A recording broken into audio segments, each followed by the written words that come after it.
The views and opinions expressed on the following program are those of the host and guests and do not necessarily represent those of any organization, including One Generation Away.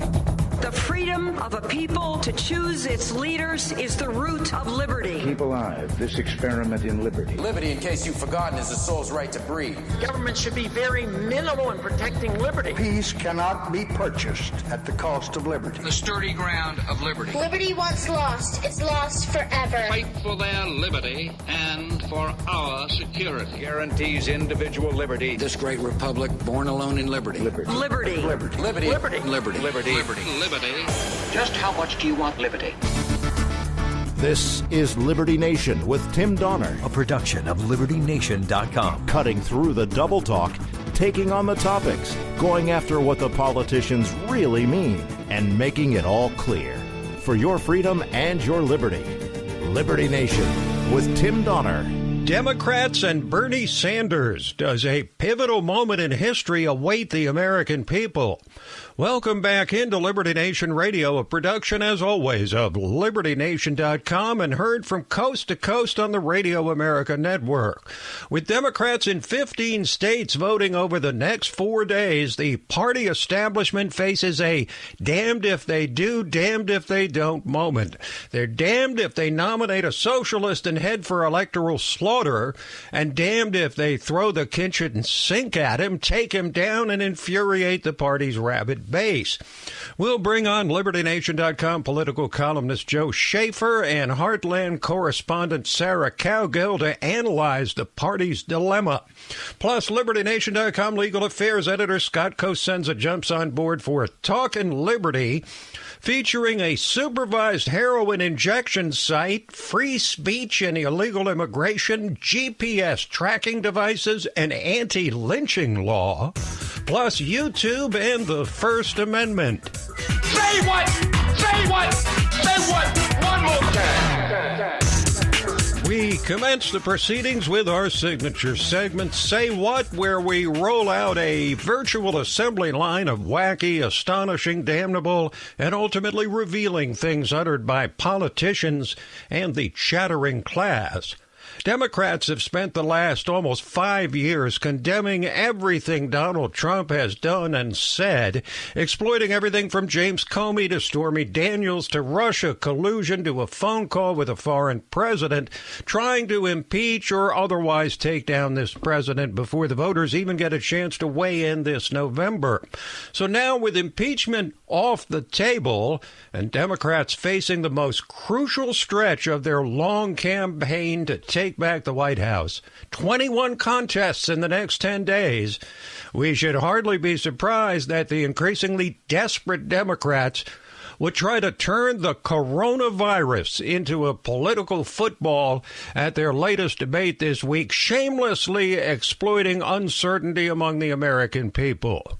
This president has not invested like he should have in his budget. He tried to cut back on the CDC. He tried to cut back on the international organization that would coordinate with the rest of the world. I helped set up that office in the presidency, in the president's office, on diseases that are pandemic diseases. We increased the budget of the CDC. We increased the NIH budget. We should, if I'm president today, and he's wiped all that out, I would be on the phone with China and making it clear, we are going to need to be in your country. Whether or not the issue is climate change, which is clearly a global crisis requiring international cooperation, or infectious diseases like coronavirus. This is a global problem. We've got to work with countries all over the world to solve it.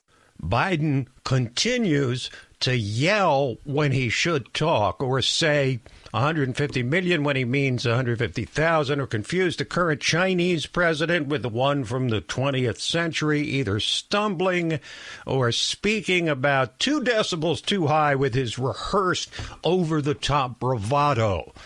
Not a one of these candidates or Democratic Party leaders have cautioned a calm and measured response to the coronavirus. Not a one of them has refused to make it a political issue. Not a one of their leaders has promised the most basic and obvious of pledges to cooperate with a guy who happens to be president during an outbreak that they've all but blamed on Trump, or at least reflexively condemned his response like Pavlov's dogs.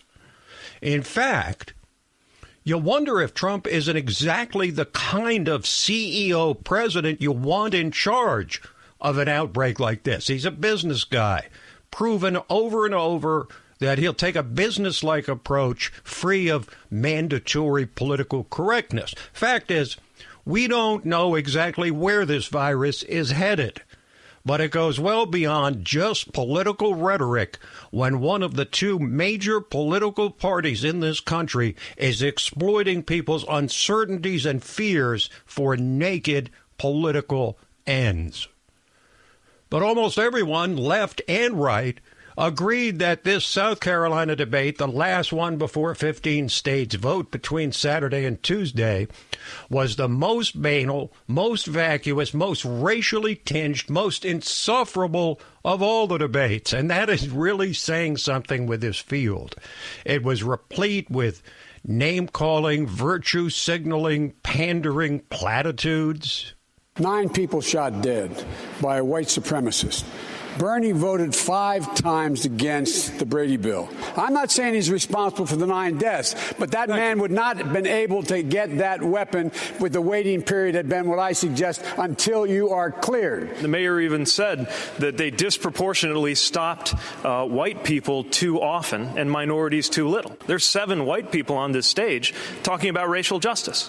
At least I didn't have a boss who said to me, kill it. The way that Mayor Bloomberg never alleged said that. To have said to one of his pregnant employees. Nobody accused me of doing anything other than just making a comment or two. The time has come for us to stop acting like the presidency is the only office that matters. Not only is this a way to get Donald Trump reelected, we got a House to worry about. We got a Senate to worry about. Medicare for all will save money. Ours will cost about $45 billion, not $60 trillion. No, I was talking about. So that chaos at the end pretty well typified the whole debate. By the way, Biden went on to grovel for the black vote by promising to name a black woman to the Supreme Court. It took those lovely women on that daytime chat-up show, The View, to most accurately characterize and mimic that debate. You really needed a lion tamer there rather than right. Oh my gosh, it was really chaotic. It's like being on The View. I tweeted that last night. I said, but without her bell. Like, you needed her bell to go hit the bell. It did come across as like a fight club. Fight club, indeed. Well, let's give you another textbook example of what these candidates are willing to do and say in a desperate search for votes. So you think Joe Biden is a moderate? Listen to what he said in a previous debate about gun manufacturers. The only industry in America that is not able to be sued are the gun manufacturers. They can't be sued. And I tell you what, I'm not joking. I've sat there and looked in the eyes of those parents as recently today, talking about their kids and how they died. And they died at the hands of why can't we sue these manufacturers? And I promise you, as president, I am going to get these guys. Gun manufacturers, I'm coming for you. Period. What that would do is essentially run every gun manufacturer out of business with an uncontainable flood of lawsuits. Even gun grabber supreme Mike Bloomberg hasn't advocated that. So just think about that when you consider if Joe Biden is really a moderate. And if he's just posturing, whether a guy who takes a position like that, far more radical than in his entire 40-plus year political career, can be trusted not to change his positions on any number of other issues. But the spotlight continues to shine on Bernie Sanders, who gave no ground in the debate. The other candidates tried, but mostly failed to knock him down a peg. As the Democratic establishment continues to panic about Bernie at the top of the ticket, And he hardly calmed their fears when he went on 60 Minutes, where they played his comments about the communist dictator Fidel Castro in Cuba from the 1980s, and then let him respond. He educated the kids, gave them health care, totally transformed the society. We're very opposed to the authoritarian nature of Cuba. But, it's unfair to simply say everything is bad. When Fidel Castro came into office, you know what he did? He had a massive literacy program. Is that a bad thing? Yes, Bernie has doubled down on his admiration for the communist totalitarian Fidel Castro. And he's winning. Need we say more about the Democratic Party or the voters' utter disgust with the political establishments in both parties? Then you got the curious case of Pete Buttigieg, Mayor Pete, with his silky smooth tongue and glibness to beat the band. He's trying to channel the last president. A guy on YouTube came up with this. Listen to his soaring rhetoric of Mayor Pete at a recent rally, and then the words of Barack Obama. One person started it, and then a bunch of others began to do the same. And if we can light up a high school gym like that, then we can light up a neighborhood. And if we can light up a neighborhood, then we can light up a city. And if we can light up a city, we can light up this whole country. And if we light up this country, then everyone can make sure this country we love shines as a beacon around the world once more. It shows you what one voice can do. One voice can change a room. And if a voice can change a room, it can change a city. And if it can change a city, it can change a state. And if it can change a state, it can change a nation. And if it can change a nation, it can change the world. Proving once again that the best speeches, like the best ideas, are usually stolen. We'll talk about how the rise of Bernie represents nothing less than a pivotal moment in history.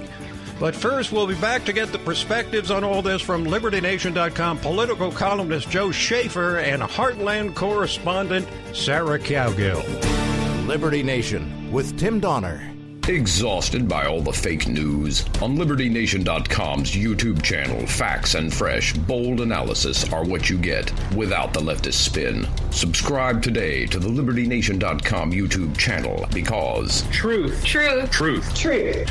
is making a comeback.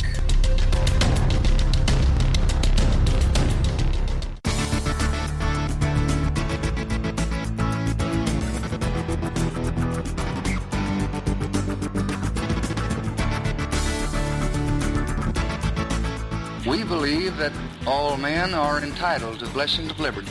This is Liberty Nation with Tim Donner. Well, it wasn't just Republicans or Trump supporters who panned the latest in an almost unending line of Democratic presidential debates. Leftists and Trump haters throughout the media ridiculed the latest and most pandering, most cliche-filled of all the Fight Club nights since this 29-candidate fiasco kicked off last June. At this point, we need to look at this race in the full context of the boatload of contests over the next 10 days. South Carolina, then 14 states, including the biggest of all, California, on Super Tuesday, and then another 6 states a week later. That's over 40% of states voting over the next week and a half. So let's bring in a couple of the most keen observers of the political scene on LibertyNation.com, starting with political columnist Joe Schaefer, to consider the fate of the political establishment and the socialist freight train known as Bernie Sanders. That freight train is going right off a cliff, and they have no one to blame for themselves. They have not represented the grassroots for some time now, much like the Republican establishment. They got a 4-year reprieve from the Hillary Clinton political machine, and now the bill is due, and they are getting what the Republican establishment got in 2016, and they deserve it. They created this monster with their control mechanisms, the way they wanted to keep playing this little game and staying in power. Identity politics was a control mechanism. And it is blown up in their face. It's gotten to the point now where they have genuine socialism on their hands, and they can't just play at this game anymore. And the pitchforks are coming out for them. What would be interesting to me, the only establishment figure, and I'm going to call him establishment, is that can really save them is Barack Obama. Will he come out and take on Bernie Sanders and try to save this tottering Democrat establishment? That would be fascinating to see, because I'm not sure he wants to do it, but I think he's going to be pushed heavily. A lot of Democratic old-timers continue to cling to Joe Biden like some sort of warm, comfortable old blanket as he continues to melt down before our eyes. And LibertyNation.com Heartland correspondent Sarah Cowgill finds it as sad as many other people. I'm really surprised he's still standing, and I think the only hopes the Democrats have is if Bloomberg and Sanders go head-to-head, and whoever wins that contest is going to be facing the Republicans in 2020 or in November 2020. I think he's got to step down, even if he says it's because he's exhausted and he can't remember if he's running for president or Senate. I think you're seeing them take responsibility in the abject panic that we're witnessing day after day after day. I mean, they knew they created this monster. Now they got to figure out how to tamp it down and get rid of the little socialist. They can't let a socialist run in this country, not yet anyway. But can they stop him? Well, just like with Trump, they can't stop people from voting for whoever they want. Joe Schaefer says Joe Biden may look like toast. Well, the Democratic establishment had better hope he's political toast. They have to come up with somebody who can beat Bernie Sanders. And anyone with eyes who can see knows that Joe Biden is a mess. He is a historically awful candidate at this point. He can't go one day without making some major gaffe that just makes him look ridiculous. The sooner he is gone, the better for the Democratic establishment. So who will be left standing after the dust clears from these 15 contests between now and Tuesday? A prediction from Sarah Cowgill. Oh, of course, Bernie's going to be around. And I do believe Bloomberg is still going to be around. He is the actual antithesis to socialism. He's the only one they got. Everybody else is pandering to progressives. I think he's going to be sticking around. Even if nothing else, he has the most money and he keeps throwing it at the wrong audience, but he's got the most money, and that plays well in politics. And Joe Schaefer's prediction for who's left standing after Super Tuesday. I think Bernie will be solid. Biden will be hanging around, unfortunately, for Dems. And I think Pete Buttigieg will survive. For what reason, I don't know. The rest of them should get out. If they don't get out, they're just living in denial. It's my sense that because of the proportional awarding of delegates, which allows also-rans to pick up delegates here and there, stay in the race, and thus have some power heading into the convention, together with the thirst among party regulars for anyone other than a socialist, that Amy Klobuchar may well be the only one who actually drops out after Super Tuesday, even though I continue to maintain, as I have on the pages of LibertyNation.com and here on this show, that she would still be the best candidate to take on Trump and save the party's flagging image. We'll review the bidding for you next week. And after a quick break, we'll come back and discuss why the Democrats' dilemma over Bernie Sanders represents nothing less than a pivotal moment in history. Liberty Nation with Tim Donner.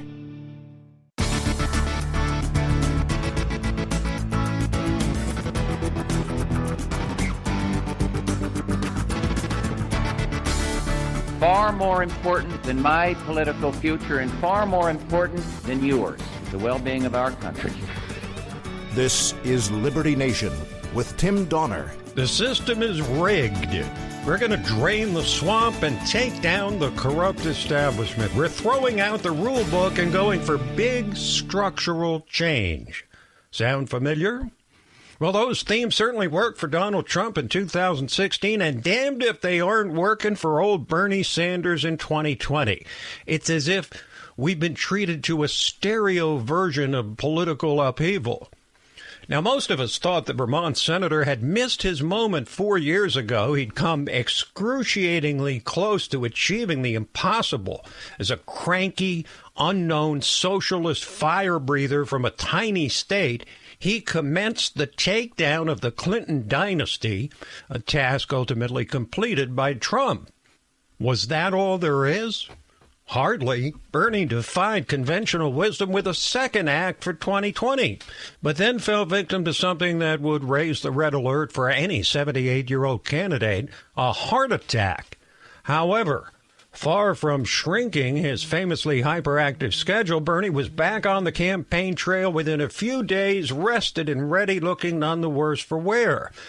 Now, it's said 2 of his wins don't mean much because the caucus system unduly rewards activists. But it was also said he had a problem with minorities, but he captured the Hispanic vote impressively in Nevada, and he's gaining among black voters. So if he continues his role right into Super Tuesday, the final questions about his appeal in primaries, which attract more casual voters than caucuses, and among the party's most important minority constituencies, will be answered. And nothing short of a civil war within the party will likely be able to stop him. Now, if the established power bases in both parties don't understand by now the seismic shift taking place right before their eyes, they never will. We've now seen 5 consecutive political subcycles, 4 nomination fights, and a general election from 2016 to here in 2020, which affirm one inarguable point. With the arrival, finally, of candidates in both parties who are unattached to the old and discredited ways of doing things, a dam is bursting in real time. Trump's overwhelming support among Republicans and Bernie's growing support among Democrats have threatened the established order as never before. Lest we dismiss it as a silly slogan, this whole thing about feeling the burn is a real thing, just like Trump's Make America Great Again. Both are taunts aimed at the heart of the bland, encrusted establishment forces who seek only to consolidate and perpetuate their own power. The salad days of the Clintons and Bushes and Biden and Romney and McCain and Kerry are over. Their influence has been drained away by truly independent candidates, unbeholden to tradition, who are saying, or in Trump's case, actually doing, what so many workaday Americans have long been thinking and hoping about the corrupt status quo in Washington.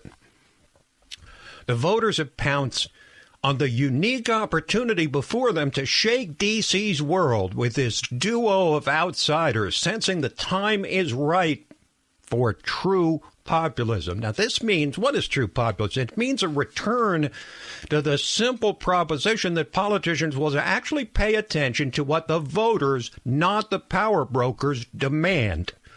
With the rise of these forces on both the right and left, one now has to wonder whether we'll ever be able to put the toothpaste back in the tube and return to the old ways.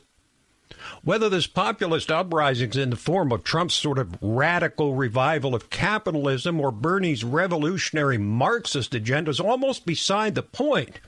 The true narrative here is America's willingness to enforce what's written in the Declaration of Independence, which describes the forces of government as deriving their just powers from the consent of the governed. And then the money passage.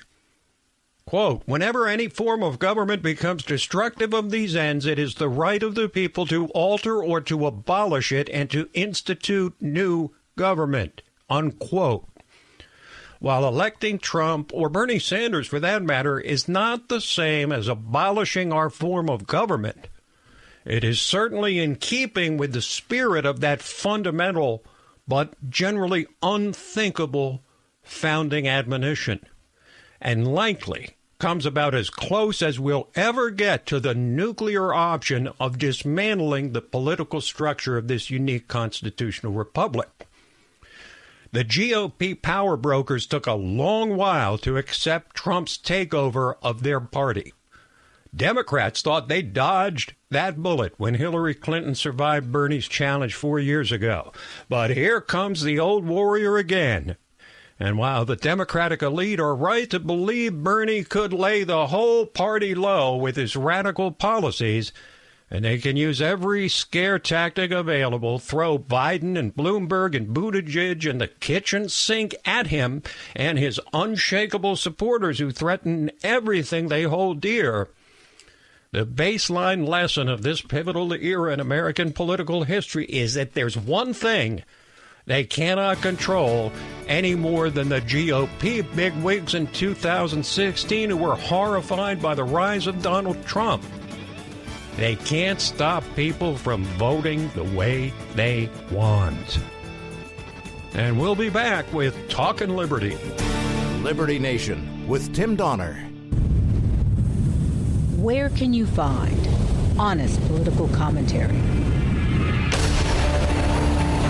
with sobering analysis, accountability, deconstructing threats to our liberty, and boldly reporting the truth? Subscribe to the LibertyNation.com YouTube channel, where facts matter. Exhausted by all the fake news? On LibertyNation.com's YouTube channel, facts and fresh, bold analysis are what you get without the leftist spin. Subscribe today to the LibertyNation.com YouTube channel because Truth is Making come back.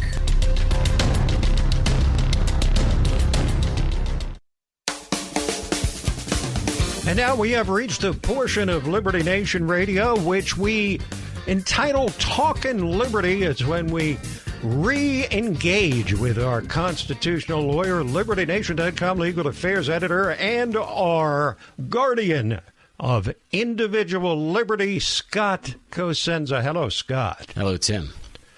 Well, let's dive right in. It's a shock to me that you would lead off the topics we're going to discuss today with something from Philadelphia, a place you know little, if anything, about. But be that as it may, a Philadelphia nonprofit is opening the nation's first supervised injection site, and the U.S. attorney promises a street fight.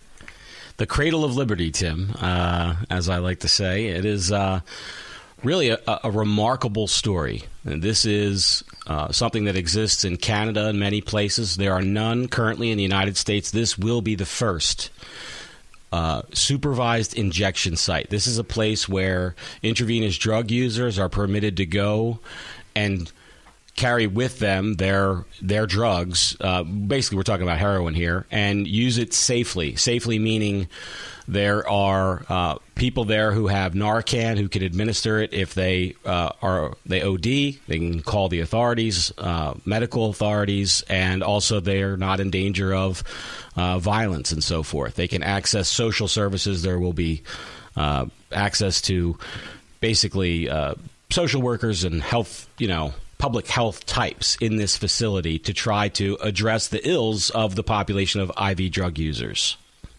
Is the level of knowledge about this that's required for the average person a little bit too much for them to not support this?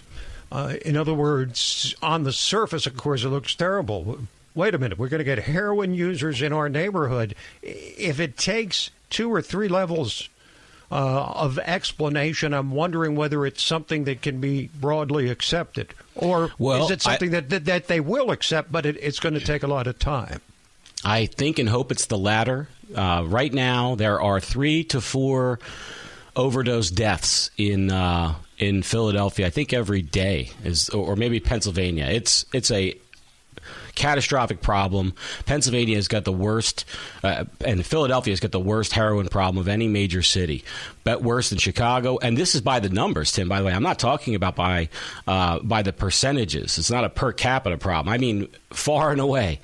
And it's not the most populous city in the country. So they've got to do something. And I think that the people of the region have a sense of that. Now, one of the things that was sort of, I don't know if ham-handed is the right way to say it, but it seems unfortunate, is that the neighborhood that they had initially proposed to put this facility in, called Kensington, is a neighbor that no Philadelphian would ever dispute as the tip of the spear in terms of the crisis with heroin.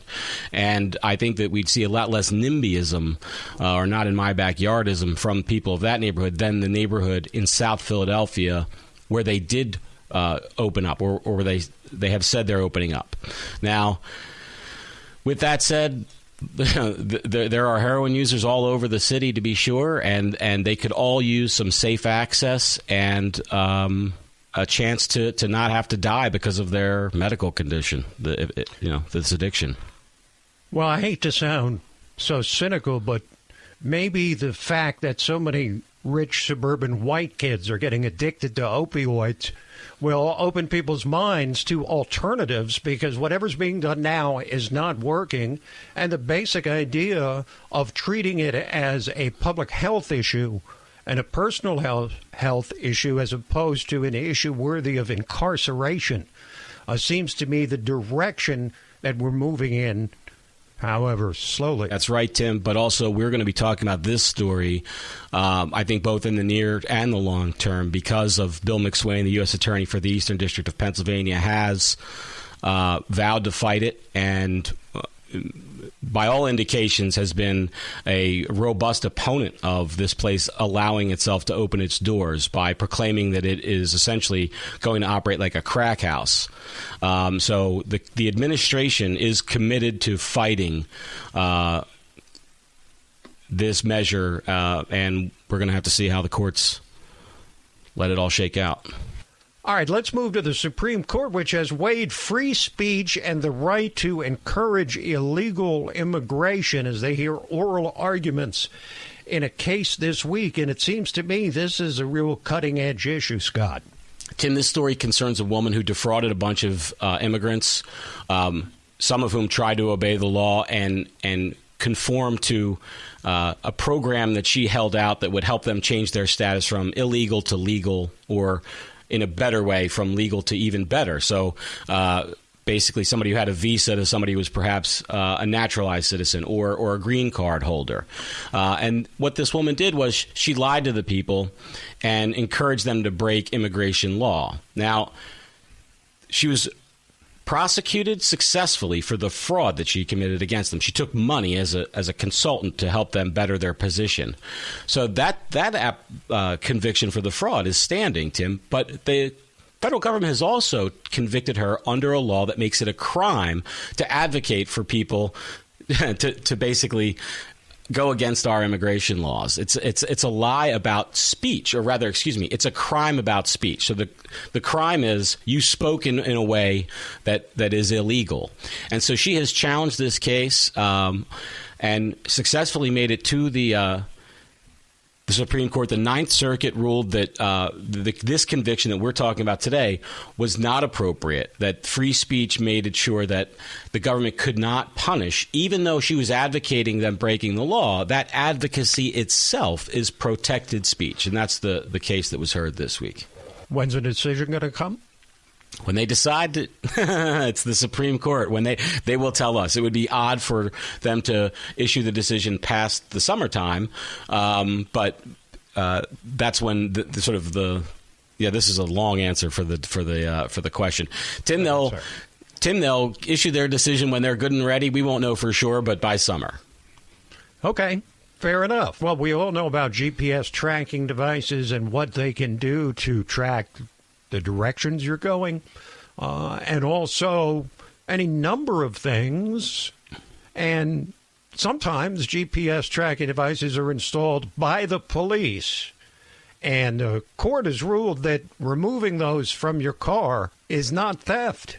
Tim, it seems like when we talk about these stories often, the police will just really seize upon any speck to try to get into somebody's house or car, often without a warrant. In this case, there was a warrant for the initial placement of the GPS tracking device. A judge ruled that there was sufficient evidence to believe this person was a drug dealer and involved in illegal activity.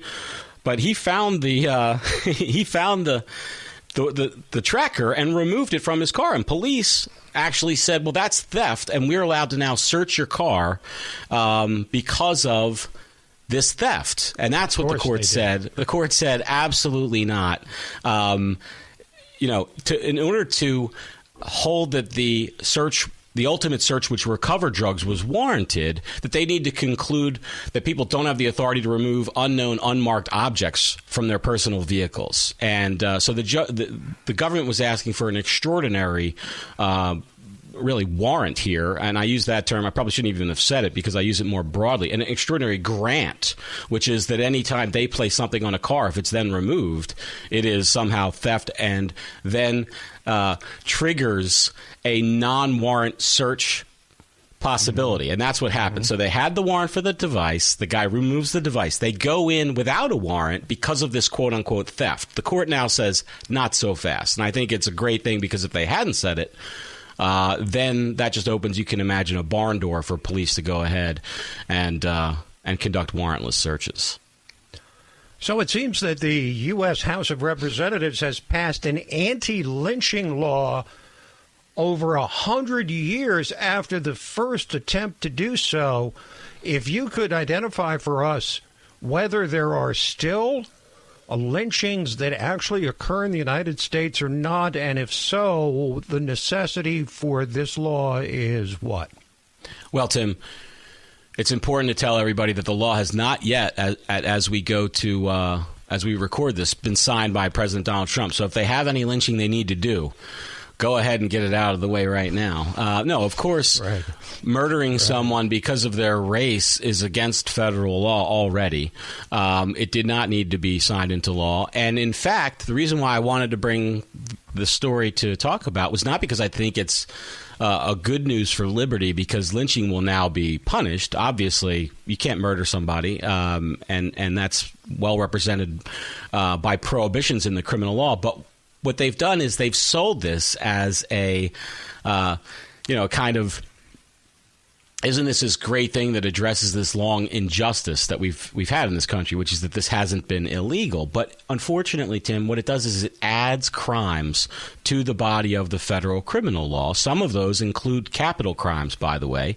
And these same folks that, on one day will be railing against the over-criminalization of the society and the federalization of the criminal law, the same folks oftentimes who will laud this kind of proposal. But in fact, this is that kind of proposal. It increases federal criminal penalties for many crimes. And unfortunately, the people who are actually prosecuted under those crimes are not often the ones that are envisioned when the press conferences, congratulating themselves for passing the law are held. But it sure does signal an awful lot of virtue, Scott. The virtue signaling is great for this bill, for sure, Tim. Okay, finally, the First Amendment doesn't apply on YouTube because it's a private forum. A conclusion that I think all of us had reached long ago, but a judge has officially ruled as such in a lawsuit from PragerU. Yeah, this is actually another Ninth Circuit case, and they upheld the dismissal and the unanimous ruling of Prager University's lawsuit that YouTube somehow basically owed either a First Amendment right to YouTube posters, or B, their failure to do so then allowed them to be opened up to like a false advertising claim. And the district court said no way to both, and the appellate court today also said no way. So I think that's a dead letter moving forward. Thank you, Scott. Thanks, Tim. This program, Liberty Nation Radio and LibertyNation.com's own podcasts, The Uprising, hosted by Scott, and The Rabbit Hole, Politics and Prose, with our own Mark Angelides. All of them available on demand at LibertyNation.com. So that is it for this week, but we'll be back at you next week. same time, same station. Till then, this is Tim Donner saying stand up for liberty, and we'll see you next time on Liberty Nation Radio.